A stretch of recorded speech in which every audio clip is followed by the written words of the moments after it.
This episode is brought to you by Progressive. Most of you aren't just listening right now. You're driving, cleaning, and even exercising. But what if you could be saving money by switching to Progressive? Drivers who save by switching save nearly $750 on average, and auto customers qualify for an average of 7 discounts. Multitask right now. Quote today at progressive.com. Progressive Casualty Insurance Company and Affiliates. National average 12-month savings of $744 by new customers surveyed who saved with Progressive between June 2022 and May 2023. Potential savings will vary. Discounts not available in all states and situations. Hello, No Small Endeavor listeners. It's Lee. Today, we're sharing an episode from The Gist, the longest-running and chart-topping daily news and commentary podcast, hosted by journalist Mike Pesca, who frequently appears on MSNBC, CNN, and the PBS NewsHour. The Gist covers everything from breaking news and politics to sports and entertainment, all from Mike's pragmatic, centrist point of view. In this specific episode you're going to hear, Mike sits down with Sir David King, who was formerly the UK's government chief scientific advisor and is now the founder and chair at Cambridge's Centre for Climate Repair. In the conversation, you will hear Sir David King advocate for carbon capture technology as part of the mix of solutions to climate change. And if you listen to our recent No Small Endeavor episode on climate and society, then I think this episode will be a perfect follow-up. So without further ado, here's the full episode. Carbon capture and storage and carbon dioxide removal are two technologies, promising technologies that should at least be part of the mix. But no, say some, they are false choices. And if we put too much of our resources towards them, we will take the mind and our efforts off the real prize, which is to keep temperatures below 1.5 degrees Celsius, 2 degrees Celsius. Well, joining me now is Sir David King. He's an emeritus professor of physical chemistry at the University of Cambridge. He was the UK government chief scientific advisor from 2000 to 2007 and the foreign secretary's special representative on climate change from 2013 to 2017. He's very much involved and very much in favor of these technologies. And we're going to do an interview where we address the critics head on and try to perhaps win over those who are skeptical, not just of the technologies working, but even of them being pursued. Sir David, welcome to The Gist. Thank you, Mike. I'm delighted to be with you. I think the most prominent concern that I hear about these technologies, and we'll get into the will they work, will they work well enough, and this was articulated by John Kerry, is the idea of the tipping point, which is that even if in the future we can get the technology online, it may be too late, and the polar ice caps could melt, and you can't get them back, and which I think you're going to be able to talk about. The coral reefs could go away, and you can't get them back. And once a tipping point happens, there could be this feedback loop where having invested any time and effort into the technology that would be invented after the tipping point won't do anything. What do you say to the concerns of the tipping point?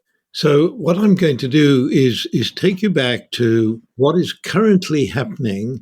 When I was working in the climate negotiations leading up to 2015, I don't believe there was any real understanding of what is happening in the North Pole region.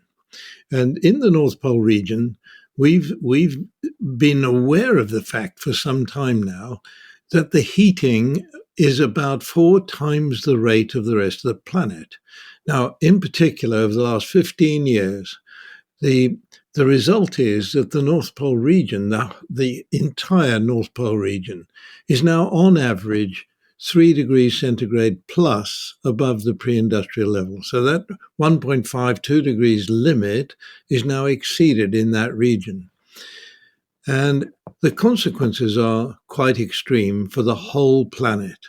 So on the one hand, we've got permafrost, which contains methane, and we're getting explosive release of methane. There's enough methane there that if it was all released over a 20-year period, temperature rises globally would be about 5 to 8 degrees centigrade.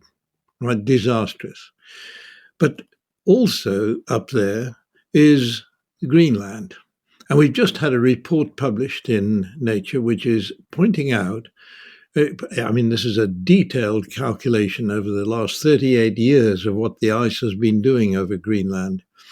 it is now being lost at 30 tons per hour. 30 tons of ice are going into the oceans per hour. And of course, that's raising sea levels. Since 1985, the estimate is that 1 trillion metric tons have been lost from Greenland and have gone into the ocean. Now, what that means is, quite possibly, and I'm referring back to what you were just saying, actually, the tipping point in the North Pole region may be tipping already. Yes, we may have passed it. Yeah. Yes, we might have passed it. Right. So what that's telling us is that the level of greenhouse gases we've got at the moment is already having a severe impact on our futures. Now, I must mention one more thing, which is the jet stream. The jet stream has been very severely distorted by the fact that we've got warm air over the North Pole during the polar summer. So let me just tell you, on the Climate Crisis Advisory Group that I chair, 15 people from 11 countries, all of them leading climate scientists, we had a member from the permafrost region of the planet. He lives up there on the permafrost, and he's a representative of the Sami and Inuit people who've lived up there for thousands of years. I spoke to him in April 2021, and we're chatting, and I said, "What's the temperature?" He said, "Well, it's bloody cold today. It's minus 32. What would it normally be? Minus 10, and we're used to that." He said, "Tomorrow it might be back up to minus 10. I spoke to him at the end of July the same year, just a few months later, and he said, "You better be sitting down. The temperature here is now plus 32. Plus 32. So it is dire. The methane, or as we say, methane release is exacerbated by a number of things, but one of them is the temperatures, which create more rain in events, and this erodes the ground soil. So these are all, as you know, these are all interconnected processes. Is the idea that the technology we're talking about, we could separate them or talk about them together, but the carbon capture and the sequestration, is the idea that we have to commit to them before it's too late, or is the idea that let's rebut the notion that we're going to reach a tipping point? If we're already at the tipping point, that's too far gone. It makes no sense to criticize carbon capture as a technology who won't be able to intervene in time. There's no such thing as intervening in time. Mike, absolutely. So let me just say, without carbon capture, without reduction of emissions, deep and rapid reduction of emissions, we're cooked. So everything I'm going to say now hinges around us continuing to make a much better effort to reduce our emissions deeply and rapidly. 2050 net zero, in my view, is just too late. But how do we buy time so that we can go through the process of reducing our emissions and also remove greenhouse gases at scale? So here's the two arguments for both removing the excess greenhouse gases that are already there causing these problems, and secondly, cooling the North Pole region during the polar summer so that we can retain the ice over the Arctic Sea that is a very thin layer formed during the polar winter, that we can retain it through the summer so that it will continue to reflect sunlight away, any sunlight that gets down there. And so this is a matter, by which I mean cooling the North Pole region. It's a matter of buying time so that we can reduce emissions and get on with the business of capturing carbon dioxide and methane and bringing our levels down. We are currently at over 500 parts per million of greenhouse gases altogether. 420 is carbon dioxide. Add in the methane, we're over 500. The pre-industrial level is 275. This is no way for a manageable future for humanity at that level. So what I'm saying is, We've got to bring that down to something like 350 parts per million to create a manageable future. And that will take many, many years. We need to remove greenhouse gases at scale. That means tens of billions of tons of greenhouse gases, particularly carbon dioxide, but methane as well, must be removed per annum going forward in time. And then we also need to see that we can repair, that means cool down the North Pole region. How do we do that? And there's several techniques that are under analysis and experimental work going on now to see whether we can do that. The cost of doing the experimental work, frankly, is minimal compared with the cost of the other processes, but the cost of rollout, particularly of cooling the North Pole region, that cost is going to be significant. And when I say significant, let's suppose it's talking about $3 to $5 billion. Is that a problem related to sea level rises of 1 to 2 meters, taking out major cities around the world? We already know that the capital of Indonesia, Jakarta, is north region of the capital under seawater right through the year now, with sea levels where they are. This is rising now year on year. By the time we get to mid-century, 80% plus of the landmass of Vietnam will be under seawater at least once a year. This is the third biggest rice producer in the world. We're talking about very severe problems for the human story going forward. Yeah. If we don't do something about it. So I'm just stressing the reason why we here in Cambridge are setting up global consortia to work on these projects is precisely because of the nature of the challenge. By reducing emissions, are you saying do you endorse the idea that it is necessary to get to net zero emissions?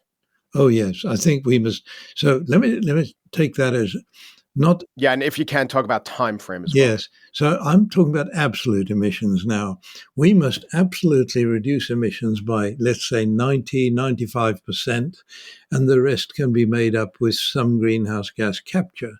But greenhouse gas capture is to reverse the trend of increasing greenhouse gases, to bring it down from today's level, never mind tomorrow's level, to something like 350 parts per million. So it's an enormous challenge. And by the way, there's another practice that needs to be proceeded with right around the planet, which is resilience. Every region of the planet is already experiencing severe extreme weather events. Extreme meaning temperatures of 5 to 10 degrees centigrade above the highest previously observed. So, for example, that year I mentioned, 2021, the west coast of America suffered really extraordinarily high temperatures. This is the distortion that I mentioned earlier of the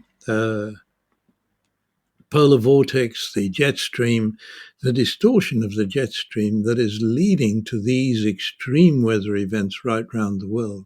We've got very big challenges on our hands right now. I do think we can manage it, but if we don't do the greenhouse gas capture at scale, and if we don't do the cooling of the regions of the planet where the temperature rise is causing major challenges. By the way, Antarctica is another challenge now. 2023, the sea ice around Antarctica that has been retained over many, many years, suddenly a large fraction of it was lost. The community studying this are absolutely horrified by this, because as that sea ice goes, the warm sea during, again, the polar summer, this time the South Pole summer, the warm sea threatens the ice on land. So I think we have, in my view, Mike, no choice. We have to follow all three: reduce, remove, repair, and then also develop resilience. The estimate that you gave in the billions seems low to me. In fact, I'd sign up for that. The United States dedicated $1 trillion, or the United States dedicated billions of dollars to this technology already. I don't know that that will be enough. I've seen estimates in the hundreds of billions of dollars. Yes, so we're talking about cooling the North Pole region, and everything depends on the technology you use. What we are focused on at the moment is covering the North Pole, the Arctic Sea region, with white cloud cover during the polar summer, so that we reflect the sunlight away from the ice that was formed in the winter. And that, to me, is a relatively low cost, although what we would have to have, because what the idea is to pump tiny droplets of seawater into the warm air above the warm sea around the Arctic Circle region, and where the wind is blowing in the right direction, white clouds formed by this process are carried over the Arctic Sea. We have to know exactly what the meteorological information is, and we have to surround the Arctic region with vessels in the ocean. There's the capital cost. The running cost will be relatively low. Is the technology up to the challenge? I ask because researchers for the Institute for Energy Economics and Financial Analysis looked at 13 projects, which accounted for half of the world's operational capacity of carbon capture and storage. And they found of the 13, so they looked at most of the world's projects, 7 underperformed, 2 failed, and 1 was mothballed. That's not very encouraging. No, it's not at all encouraging. And I would say, for example, direct air capture is never going to achieve much. Right? Direct air capture, big fans pumping air through capture devices. The likelihood of managing this massive global problem with these big fans is just close to zero. So, yes, we've got to challenge each of these suggested processes. Now, what I'm working on is called marine biomass regeneration, and the project there is aimed at 2 objectives. One is to restore the ocean's biomass, that is, mammals such as whales, fish, and crustaceans, back to the sort of level we had 400 years ago before whaling proceeded. Now, that project, I'm pushing to restore the biomass of the oceans, which will benefit humanity because obviously we do depend on catching fish from the oceans. But the secondary process there is carbon capture. It is at this point in time much less certain how much carbon could be captured. But my belief is the minimum is going to be 1 billion tons a year, and it's likely to go up to 15 billion, that sort of level of carbon dioxide captured. So I think the question is it going to be permanently sequestrated? Always the key question. The work is ongoing, and it's probably going to take us another 3 years to get to the point where we feel satisfied that we can begin to roll this out. Should the world stop eating fish or cut down its consumption of fish? There is overfishing. What we need is marine protection areas multiplied. So we do have, the United States and Britain each have very large marine protection areas now. Reduced fishing, leaving it only for local people fishing from their islands, that is a very important way forward. But at the same time, climate change is changing the pattern of reproduction of fish in the oceans. And my own interpretation is taking out the baleen whales. The blue whale is down to less than 1% of its population 400 years ago. The first oil discovery was taking whales out of the ocean.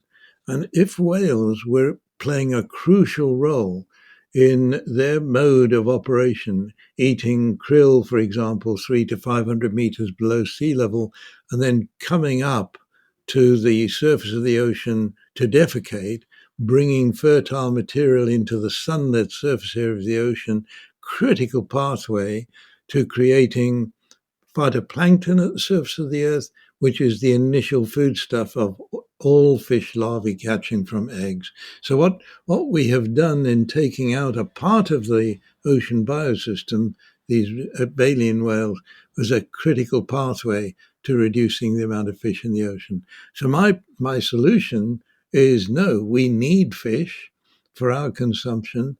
And when we have brought the fish population back up to a reasonable level, then I think we can do that. So I know you say we need this technology to work, and critics of this technology might agree with you, but they say to be fair about it, to be accurate about it, there is no strong evidence that the technology will work. Tell me why your optimism is, or perhaps your desperation is rooted in reality. Why do you think the technology will work rather than we just need it to? We've got lots of reasons to think this. So first of all, uh, if we look at fertile material coming onto the surface of the ocean, fertile material comes from volcanic eruptions, for example. And so we've studied the volcanic eruption from Vanuatu and from Tonga, those two eruptions, fertile material spreading over large areas of the ocean and creating phytoplankton patches, and the phytoplankton patches creating large fish populations. I mean, typically, if you get a phytoplankton patch, which is several thousand square kilometers, you can find that the fish formed in that area might be a quarter of a billion 2 months later. So and those fish larvae forming that population would have died without the phytoplankton for the larvae to eat. So what I think it's all based on observations that have been made over many, many years. And the way forward is then what we are doing experiments on. I can't promise that we can deliver until we've got all of the detailed results that will come from these experiments. Okay, my last question is there is a tension between emphasizing the dire state that we're in. And I have seen you quoted saying, if we don't massively improve the situation, we're doomed. And that, however, you don't want to veer into all is lost, it is hopeless. You want to allow people to have hope, but also emphasize how dire things are. In our conversation, I hear you towing that line. What about other popular expressions about the climate crisis? Do you think people gluing themselves to artworks serves a positive function? Do you think that Greta Thunberg's overall message and her Cassandra type affect is the best way to communicate to the public? How do you go about looking at what is the right tone to strike in terms of doomerism versus optimism? So first of all, let me just say what I mean by doomerism. So if you think I'm a doomist, I do think the human population will continue, right? But at what population level? 8 billion today, heading towards 10 billion. How many of those will survive this catastrophe that lies ahead of us if we don't manage it? Well, it might be a billion, but the process in getting down to that level is disastrous.